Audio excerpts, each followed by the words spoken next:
Bismillahirrahmanirrahim. Assalamualaikum warahmatullahi wabarakatuh. Sebelumnya, perkenalkan, saya Windy Ayudia dengan NIM M021 201 022 dari Prodi Rekayasa Kehutanan. Baik, dalam kesempatan kali ini saya akan menjelaskan mengenai industri kreatif. Sebelum itu, kita harus mengetahui terlebih dahulu apa itu industri dan apa itu kreatif. Apabila mendengar kedua kata ini, tentunya banyak yang terlintas di pikiran kita. Mungkin ada yang berpikir bahwa industri itu adalah sebuah badan usaha, sedangkan kreatif adalah sesuatu yang unik dan tidak biasa. Tentunya semua pendapat itu tidak ada yang salah. Namun sederhananya, mungkin kita dapat mendeskripsikan bahwa industri kreatif itu merupakan suatu usaha di mana melibatkan beberapa orang dengan tujuan menghasilkan sesuatu yang bernilai jual baik, baik itu barang atau jasa yang berbeda dari yang ada sebelumnya.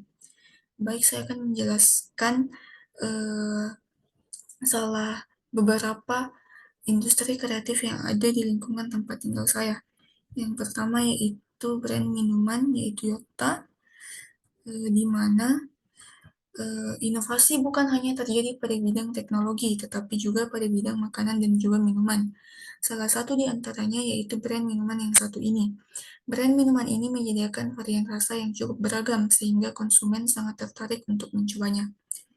Kemudian selanjutnya ada eh, industri kreatif yang bergerak dalam bidang jasa, yaitu laundry. Siapa yang tidak kenal laundry? Nah, laundry merupakan salah satu ide usaha yang sangat membantu para manusia-manusia sibuk.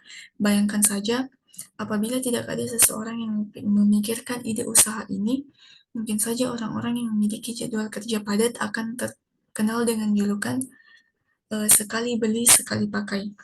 Oke, selanjutnya ada industri kreatif yang bergerak di bidang pendidikan atau akrab kita kenal dengan sebutan bimbel atau bimbingan belajar. Pada umumnya, baik itu siswa ataupun mahasiswa melakukan metode belajar hanya dengan menggunakan media buku ataupun ponsel. Namun, industri yang bergerak di bidang pendidikan atau yang kita kenal dengan sebutan bimbel ini terkesan sangat kreatif, karena mereka bukan hanya menyediakan materi belajar, tetapi juga metode pembelajarannya dilakukan secara langsung sehingga lebih efisien, ditambah lagi mereka memberikan tentang waktu yang akan sangat membantu para siswa untuk mencapai target belajar mereka. Kemudian ada industri kreatif yang berupa jasa peminjaman baju adat tradisional. Nah, umumnya kita hanya melihat pakaian adat digunakan oleh pengantin. Namun, di zaman sekarang ini, pakaian adat dapat disewakan secara bebas untuk masyarakat yang membutuhkannya. Hal ini tentunya sangat menarik. Industri seperti ini akan meningkatkan daya tarik masyarakat pada nilai-nilai kebudayaan, khususnya apabila ada ajang kegiatan yang bertemakan budaya tradisional. Selain itu, masyarakat juga dapat mengenal eh, pakaian adat atau budaya-budaya yang berasal dari luar daerah mereka. Kemudian selanjutnya ada industri kreatif yang bergerak di bidang eh, kesehatan, tapi kesehatan kali ini bukan kesehatan pada manusia tetapi pada hewan. Contohnya yaitu kucing atau anjing di rumah Anda. Nah, merawat hewan peliharaan bukan hanya sekedar tentang memberi makan dan tempat tinggal, tetapi juga perlu diperhatikan kesehatannya. Industri kreatif satu ini menyediakan berbagai macam pelayanan untuk bayi imut Anda agar tetap cantik dan sehat. Kemudian selanjutnya ada usaha yang berproduksi atau berjalan pada bidang makanan, yaitu pesta buah. Buah-buahan menjadi salah satu makanan yang sangat bermanfaat bagi tubuh. Mengkonsumsi buah setiap harinya tentunya akan menjadi kebiasaan yang baik untuk memulai hidup sehat.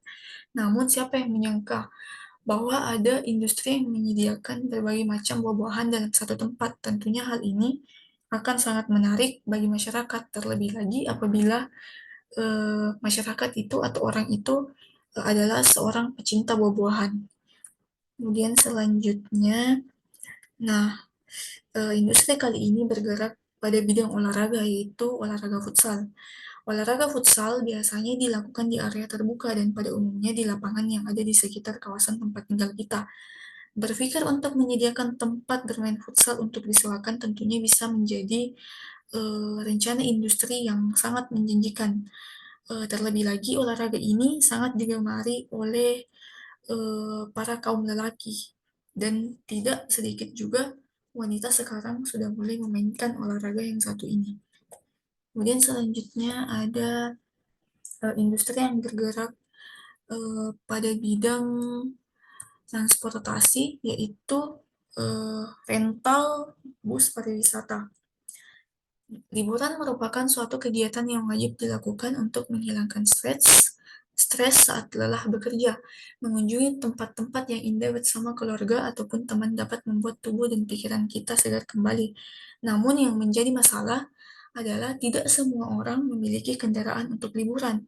Nah, karena hal itu, industri satu ini menyediakan layanan jasa berupa peminjaman kendaraan untuk disewakan eh, bagi masyarakat yang memiliki anggota keluarga yang lebih dari 2 orang dan sayangnya hanya memiliki kendaraan roda 2. Nah, selanjutnya ada industri yang bergerak di bidang makanan, yaitu catering. Saat melakukan acara atau hajatan tertentu atau dalam skala yang lebih kecil, misalnya arisan, tentunya dibutuhkan konsumsi bagi para tamu. Namun, jika dalam jumlah besar mungkin agak sulit untuk disediakan. Maka dari itu muncullah inovasi industri yang menyediakan jasa pesan makanan dalam jumlah besar serta menunya pun disesuaikan dengan keinginan klien. Industri yang satu ini sangat menjanjikan, terlebih lagi apabila Anda tinggal di daerah perkotaan. Kemudian selanjutnya, nah siapa yang tidak mengenal buah yang satu ini? Nah, ada salah satu industri di daerah tempat tinggal saya itu yang menjual piscok lumer. Nah, berbagai olahan pada buah yang satu ini tentunya sangat-sangat beragam. Terlepas dari hal itu, cita rasa buah pisang memang sudah tidak diragukan lagi. Berbagai macam inovasi yang dilakukan untuk membuat cita rasanya semakin unik merupakan salah satu ide industri yang sangat kreatif, apalagi peminatnya sangat banyak di berbagai kalangan. Kemudian selanjutnya ada Bali Souvenir. Nah, biasanya kita hanya menjumpai souvenir ini ketika mengunjungi Pulau Dewata. Namun kali ini muncul industri baru, di mana industri ini memproduksi jenis souvenir yang kental kental kaitannya dengan Pulau Dewata, tapi menggunakan bahan-bahan lokal yang tentunya kualitasnya tidak kalah dengan yang pernah kita temui di daerah asalnya. Industri jenis ini akan memudahkan orang-orang yang tidak bisa mengunjungi Pulau Dewata secara langsung, namun bisa merasakan sensasinya dengan hanya melihat barang-barang yang memiliki ciri khas kental terkait kota Bali. Nah, selanjutnya ada industri eh, makanan yaitu buah, namun berbeda dengan yang sebelumnya tadi. Ini merupakan parsel buah atau tempat semacam keranjang buah. Nah, pada umumnya ketika kita ingin menjenguk orang sakit, sesuatu yang paling sering kita bawa yaitu buah-buahan.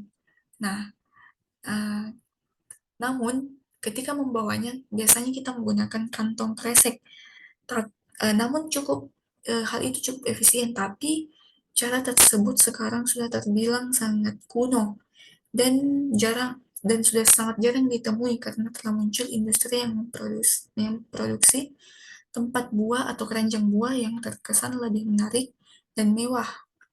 Nah, ini disebut dengan parsel buah. Selanjutnya, ini adalah salah satu industri yang paling digemari oleh tentunya kaum wanita. Nah, adalah kosmetik. Nah, kaum Hawa tentunya sangat akrab dengan industri yang satu ini. Industri yang bergerak di bidang kosmetik kemungkinan akan terus berkembang seiring berjalannya waktu. Perkembangan akan meningkat dari segi kualitas dan manfaatnya. Industri yang satu ini merupakan salah satu industri yang sangat menjanjikan di masa yang akan datang. Kemudian selanjutnya ada minimart. Uh, Berbeda halnya dengan pasar yang berukuran besar, pasar yang satu ini daya tampungnya lebih kecil. Selain itu, dengan adanya minimart akan lebih memudahkan orang membeli bahan makanan, khususnya masyarakat yang tempat tinggalnya jauh dari pasar.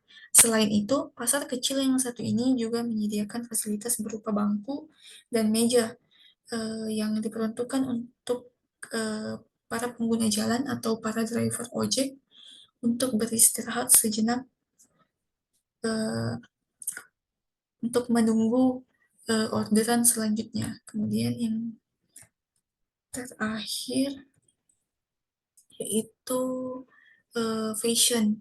Salah satu industri ini bergerak dalam bidang fashion yaitu hijab. Eh,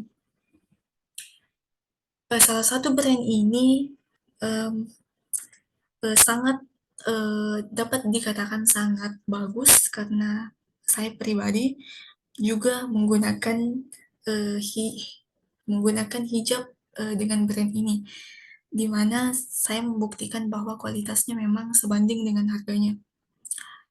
Nah, tren hijab saat ini juga sangat beragam, mulai dari model, warna, serta kualitasnya. Semakin banyak brand hijab yang muncul dan berusaha memperkenalkan produk terbaik mereka. Nah, industri yang satu ini tentu sangat menarik dan menjanjikan, apalagi di Indonesia mayoritas masyarakatnya beragama Islam. Nah, mungkin cukup sekian eh, presentasi survei lapangan saya mengenai industri kreatif. Dapat kita ambil kesimpulan bahwa berdasarkan beberapa jenis industri kreatif yang telah kita lihat, dapat eh, ditarik kesimpulan bahwa sesuatu yang disebut kreatif itu tidak harus berbentuk hal yang terbilang sangat unik, melainkan sesuatu hal yang dapat bermanfaat bagi orang lain atau berupa inovasi yang mungkin agak sedikit berbeda atau bahkan lebih baik daripada sebelumnya.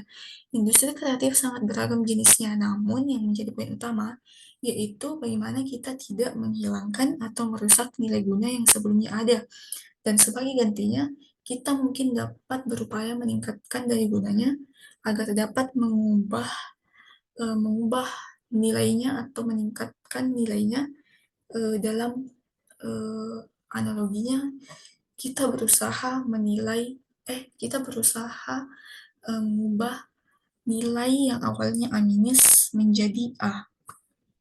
Nah, mungkin cukup sekian presentasi dari saya. Eh, kurang kurang lebih hmm, mungkin mungkin cukup sekian presentasi dari saya.